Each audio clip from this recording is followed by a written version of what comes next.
नमस्कार विद्यार्थी मित्रांनो, या व्हिडिओमध्ये आज आपण MPSC क्लर्क स्किल टेस्ट 2023 बद्दल चर्चा करणार आहोत की अंदाजित कट ऑफ किती लागू शकतो। त्यापूर्वी आपण 2022, 21 आणि 22 या वर्षी किती लागला होता त्याचा थोडासा इथे आढावा घेऊ।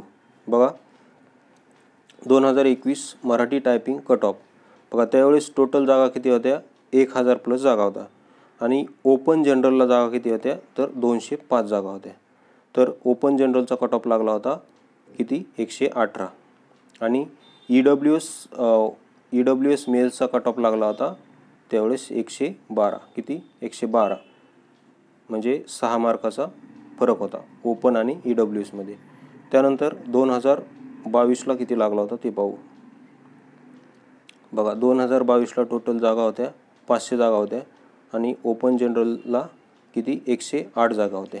ओके, तर 2022ला टायपिंगसाठी कट ऑफ लागला होता 119.75 म्हणजे जवळपास 120 आणि यावेळेस जास्त EWS मध्ये फरक दिसला नाही कारण EWSचा लागला होता 117। फक्त 2 मार्काचा फरक दिसतो इथे EWS आणि ओपनमध्ये।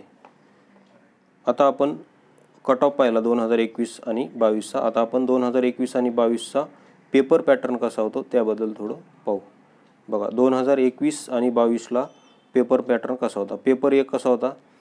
पेपर 1 मध्ये मराठी 60 मार्काला होता आणि इंग्रजी 40 मार्काला होता।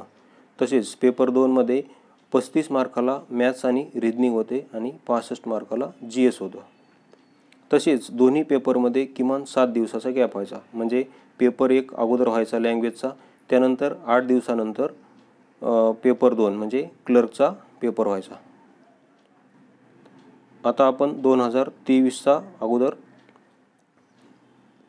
पेपर पॅटर्न आणि जागा पाहू। 2023चा कट ऑफ सांगण्याच्या अगोदर आपण जागा आणि पेपर पॅटर्न पाहू। बघा, 2023ला Marathi English typing cut off. आता इथे मराठी इंग्लिश दोन्ही पण एकत्रच आहे, म्हणजे मराठीच्या वेगळ्या जागा आणि इंग्लिशच्या वेगळ्या जागा असा पॅटर्न नाही इथे 2023 पासून। आता बघा, इथे जागा किती आहेत? टोटल 7035 आणि ओपन जनरलला जागा किती आहेत?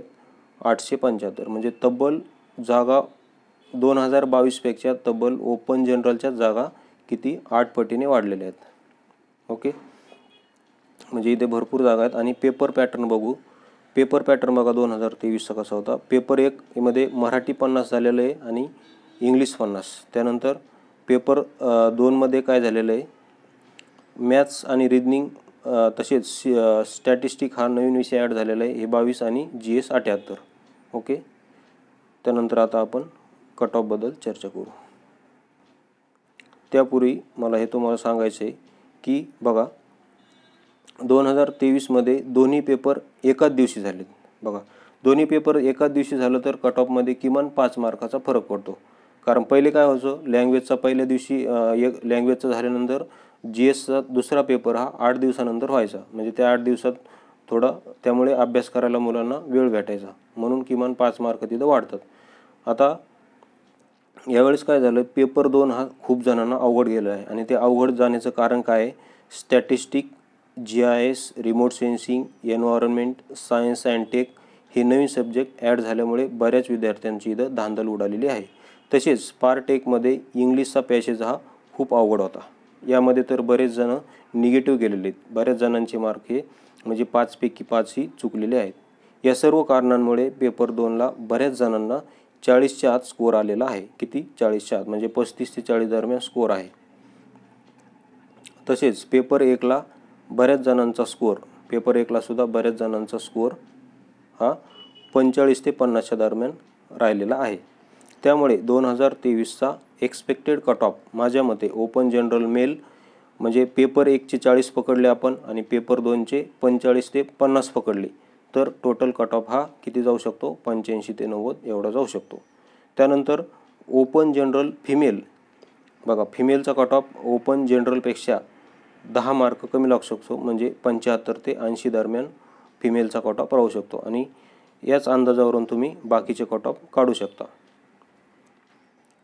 मग त्यामध्ये EWS तुम्ही या ओपनमध्ये EWSचा कट ऑफ 5 मार्क कमी पकडून धरू शकता। तसेच बाकी OBC, SC वगैरे तुम्ही मागच्या कट ऑफमध्ये ओपनपेक्षा SC ST OBC किती कमी लागले होते त्यानुसार तुम्ही आपापल्या कॅटेगरीचे कट ऑफ इथे ठरवू शकता आणि त्यानुसार तुम्ही टायपिंगचा विचार करू शकता। माझ्या मते ज्याला आज ओपन ही असो, ज्याला आज 80+ आहे त्यांनी तर टायपिंगला लागलं पाहिजे। परत मी सांगितला 85 आणि परत जर 80 लागला तर मग काय करणार? त्यामुळे तुमचा 80 आता पहिल्या कीनुसार 80 स्कोर येत असेल तर तुम्ही टायपिंग करायला काही हरकत नाही। तुम्हाला सगळ्यांना टायपिंगच्या शुभेच्छा। व्हिडिओ पाहिल्याबद्दल धन्यवाद।